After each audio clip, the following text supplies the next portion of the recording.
اس کا گوشت جو ہے بہت قوت والا ہوتا ہے، اس میں بڑی غذائیت ہوتی ہے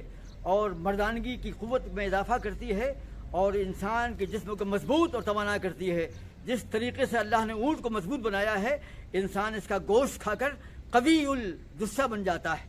اور اس کا دودھ جو ہے بہت مفید ہوتا ہے۔ اس میں بہت سے نیوٹرینٹس ہوتے ہیں، جیسے اس میں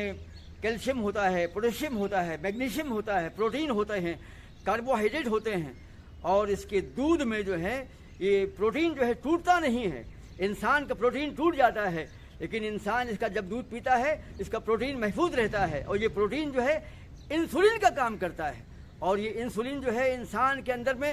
ڈائبٹیز کا خاتمہ کرتا ہے۔ لہذا جو اونٹ کا دودھ پیتے ہیں ان کی ڈائبٹیز کنٹرول ہو جاتی ہے۔ اللہ اکبر! اس کی پروٹین جو ہے انسولین کا کام کرتی ہے۔ اس طریقے سے یہ جو ہے، اور انسان جب دودھ پیتا ہے تو جو دودھ پینے کا عادی نہیں ہوتا ہے، اگر دودھ پینا شروع کر دے اچانک تو اس کو جو ہے موشن شروع ہو جاتے ہیں، موشن آنا شروع ہو جاتے ہیں فوراً، اور اس کا پیٹ اس کو ہضم نہیں کر پاتا ہے۔ لیکن اللہ نے اس کے دودھ کو ایسا بنایا ہے کہ آپ 1 گلاس 2 گلاس 3 گلاس جتنا چاہے پی لیجئے، لیکن آپ کو موشن نہیں لگیں گے۔ اللہ نے اونٹ کے دودھ کو ایسا بنایا ہے کہ اس سے موشن نہیں پیدا ہوتے ہیں،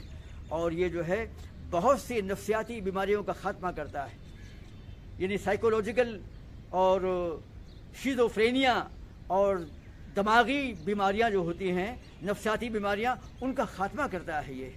اور ڈائبٹیز کا بھی خاتمہ کرتا ہے، کینسر کا خاتمہ کرتا ہے۔ لہذا کینسر کے مریضوں کو ان کا دودھ دیا جاتا ہے۔ اگر جسم میں کمزوری ہے تو دودھ دیا جاتا ہے، اگر نامردانگی آ گئی ہے، نامردانہ پن آ گیا ہے تو اس میں اس کا دودھ دیا جاتا ہے، اور اس طریقے سے اس کا دودھ جو ہے بہت مفید ہوتا ہے۔ گائے کے دودھ کے لیول کا اس کا دودھ ہوا کرتا ہے، لیکن گائے کے دودھ سے کہیں زیادہ مفید یہ دودھ ہوا کرتا ہے۔ انسان جتنا، اور اس کے پینے سے انسان کا امیون سسٹم جو ہے بہت قوی ہوتا ہے، جس طریقے سے خود اونٹ کا امیون سسٹم جو ہوتا ہے بہت مضبوط ہوتا ہے۔ اس کا دودھ پینے سے امیون سسٹم بھی بہت ہی مضبوط اور قوی ہو جاتا ہے۔ ہیپیٹائٹس کی بیماری میں بھی یہ بہت کام آتا ہے، اور ہیپیٹائٹس کی بیماری میں اس کا دودھ پینے سے بہت فائدہ ہوتا ہے۔ کچھ اطباء جو ہیں، کچھ طبیب جو ہیں،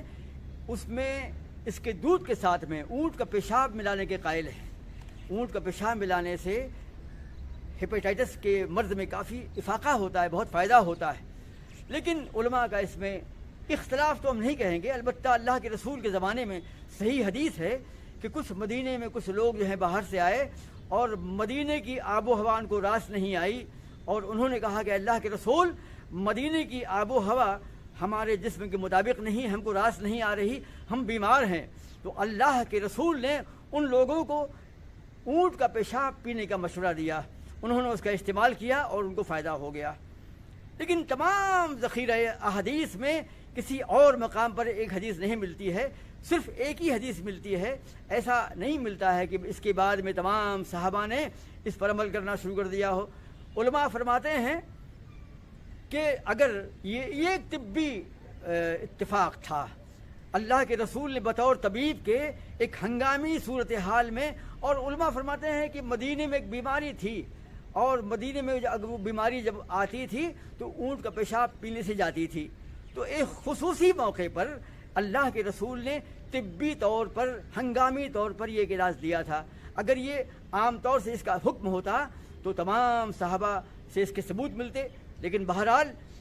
اس پر حدیث موجود ہے، لہذا اطباء نے یہ کہا ہے کہ ہیپیٹائٹس کی بیماری میں اس کا استعمال کر سکتے ہیں، اور کینسر میں بھی اس کا دودھ پی سکتے ہیں۔ یہ دودھ جو ہے کینسر کے ختم کرنے پر بھی بہت مفید ہوتا ہے۔ یہ اینٹی کینسرس ہے، اینٹی بیکٹیریل ہے، اینٹی وائرل ہے، جو وائرسز اور بیکٹیریا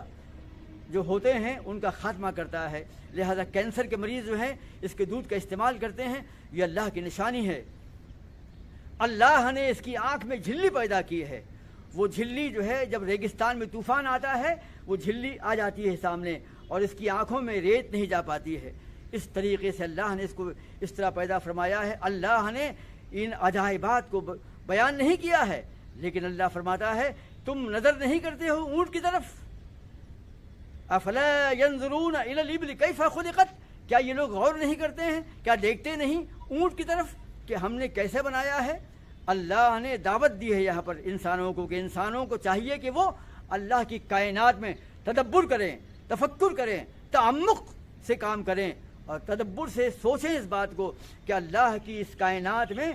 اللہ کی تخلیق کی کون کون سی نشانیاں موجود ہیں۔ اللہ فرماتا ہے فَبِأَيِّ آلَاءِ رَبِّكُمَا تُكَذِّبَانِ، پھر تم کون کون سی نشانیوں کو جھٹلاؤ گے۔ لہذا ہمارا فرض ہے کہ ہم اللہ کی تمام مخلوقات میں چھپے ہوئے راز ہے سربستہ کو جانیں، اس کی تحقیق کریں، کائنات کے راز ہے پوشیدہ کو جاننے کی کوشش کریں۔ لیکن افسوس کہ ہمارے علماء جو ہیں اتنے زیادہ قابل، اتنے بڑے بڑے مدبر، اتنے بڑے بڑے مفسر ہیں، لیکن سائنسی علوم میں ماہر نہ ہونے کی بنا پر اپنی تفاسیر میں بہت کم لیول پر، ہاں جدید دور میں بعض علماء نے، بعض مفسرین نے البتہ تھوڑا بہت تعارض کیا ہے سائنس کی بنیادوں پر جو ہے جدید دور میں 100 سال کے اندر کے جو علماء ہیں ان لوگوں نے البتہ تھوڑا بہت کام کیا ہے، لیکن وہ بھی تفصیل سے نہیں نکل، اونٹ کے اس مسئلے میں ہلکا پھلکا بیان کیا ہے، نکل گئے ہیں۔ ہمارا فرض ہے کہ ہم باقاعدہ سائنٹیفک بنیادوں پر تفصیل کے ساتھ میں قرآن عظیم کی ان آیات پر الگ الگ کتابیں لکھیں،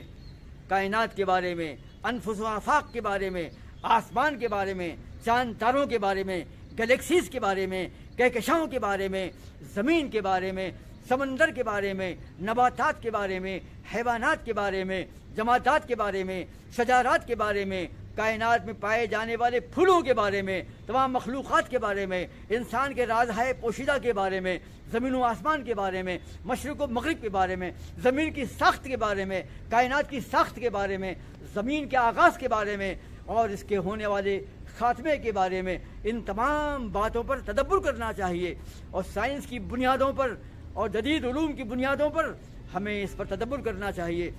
تمام مفسرین نے اپنے دور میں شائع علوم و فنون کی روشنی میں تفسیریں لکھی تھیں، لیکن افسوس کہ جدید دور کے اندر میں ہمارے علماء نے، ہاں علامہ طنطاوی نے اور کچھ علماء نے جو ہے مصر میں کچھ کام کیا ہے، اور جدید دور میں کچھ علماء نے اس پر، جیسے مولانا مودودی نے اس پر کچھ کام کیا ہے، ہمارے کچھ اہل حدیث کے علماء نے بھی اس پر کچھ کام کیا ہے۔ تفسیر تیسیر القرآن کے اندر بھی جو ہے کچھ وضاحت کی گئی ہے سائنٹیفک بنیادوں پر، ہاں، اور شمس پیرزادہ نے بھی اپنی تفسیر میں سائنٹیفک اور تاریخی اور ہسٹوریکل اور جغرافیکل جو ہے دلائل پیش کیے ہیں۔ بہرحال جدید دور کے علماء کا یہ فرض ہے، مفسرین کا، کہ وہ قرآن عظیم کی آیات جو انفس و آفاق کے بارے میں ہیں ان کو الگ کریں اور تدبر اور تفکر کے ذریعے، تحقیق اور تفتیش کے ذریعے اللہ کے وجود پر استدلال کرنا چاہیے اور ملحدین اور متشککین اور مرتابین کے سامنے ان دلائل کو پیش کرنا چاہیے، دعوت اسلام پیش کرنا چاہیے۔ کتنے لوگ ہیں جو سائنسی بنیادوں پر مطمئن ہونے کے بعد میں جو ہیں اسلام لائے۔ مورس بکائلے نے اسلام کیسے قبول کیا تھا؟ مورس بکائلے نے سائنٹیفک علوم کو حاصل کرنے کے بعد میں زمین و آسمان میں اور جسم انسانی میں تدبر کیا، اور تدبر کرنے کے بعد میں قرآن عظیم کی آیات کو سائنس کے مطابق پایا، لہذا اس نے کلمہ پڑھ لیا اور وہ اسلام لے آیا، اور اس نے کتاب لکھی ہولی قرآن بائبل اینڈ سائنس۔ اس کا ترجمہ مجھ کو دیا گیا تھا بہت پہلے، 20-25 سال پہلے، کہ اس کا ٹرانسلیشن میں انگلش سے اردو میں کروں، لیکن بہرحال اردو میں ہو چکا تھا، مجھے منع کر دیا گیا، تو یہ کتاب لکھی گئی۔ کتنے سائنٹسٹ ہیں، باقاعدہ کتاب ہے، ایک کتاب میرے پاس ہے، خدا موجود ہے، اور اس میں ان تمام سائنٹسٹوں کے واقعات پیش کیے گئے ہیں جو پہلے کافر تھے، ملحد تھے، لیکن اللہ کے بارے میں دلائل ملنے کی بنیاد پر، سائنٹیفک دلائل ملنے کی بنیاد پر کلمہ پڑھ کے مسلمان ہوئے۔ خدا موجود ہے، گاڈ از پریزنٹ، اس اعتبار سے خدا موجود ہے۔ یہ عقیدہ جو ہے ہمارے اہل اسلام کے عقیدے کے خلاف ہے۔ خدا ہر جگہ حاضر اور ناظر ہے، یہ عقیدہ صحیح نہیں۔ اللہ کی قدرت جو ہے وہ ہر جگہ موجود ہے، اللہ تعالی ہر جگہ حاضر ناظر نہیں ہے، البتہ کائنات کا خالق اور مالک ہونے کے ناطے وہ کائنات کی ہر شے کو دیکھتا ہے، اس کی قدرت، اس کی قوت اور اس کی طاقت جو ہے ساری کائنات کا احاطہ کیے ہوئے ہے۔ لیکن ہم یہ کہیں کہ اللہ ہر جگہ موجود ہے، ہم جانتے ہیں گویا کہ اللہ ایسا ہے، اللہ ویسا ہے، اللہ کوئی مادی حیت نہیں، کوئی مادی وجود نہیں کہ ہم یہ کہیں کہ اللہ ہر جگہ حاضر ہے۔ یہ عقیدہ جو ہے اہل اسلام کے خلاف ہے۔ اللہ کی قدرت ہر مقام پر ہے، اللہ ہر مقام پر حاضر ناظر نہیں، اللہ کی قدرت اور اللہ کا علم جو ہے، اس کی قدرت جو ہے ہر جگہ پر موجود ہے، اور وہی جانتا ہے کہ وہ کیسے جانتا ہے، ہمیں کچھ نہیں معلوم، اللہ کے بارے میں ہم کچھ نہیں جانتے ہیں، بس جو بنیادی علم جو ہے اللہ کے رسول نے ہم کو دیا ہے، قرآن عظیم کی آیات میں جو ہم کو معلوم ہوتا ہے وہ ہم جانتے ہیں، اور احادیث کی روشنی میں جو ملتا ہے وہ ہم جانتے ہیں، اور ہمارے سلف نے، صحابہ، تابعین، تبع تابعین، محدثین نے جو پیش کیا ہے اللہ کے بارے میں عقائد جو پیش کیے ہیں وہ حق ہیں۔ اللہ تعالیٰ ہمیں توفیق عطا فرمائے۔ حضرات، ہمارے چینل کو آپ سبسکرائب کریں اور اس کو شیئر کریں۔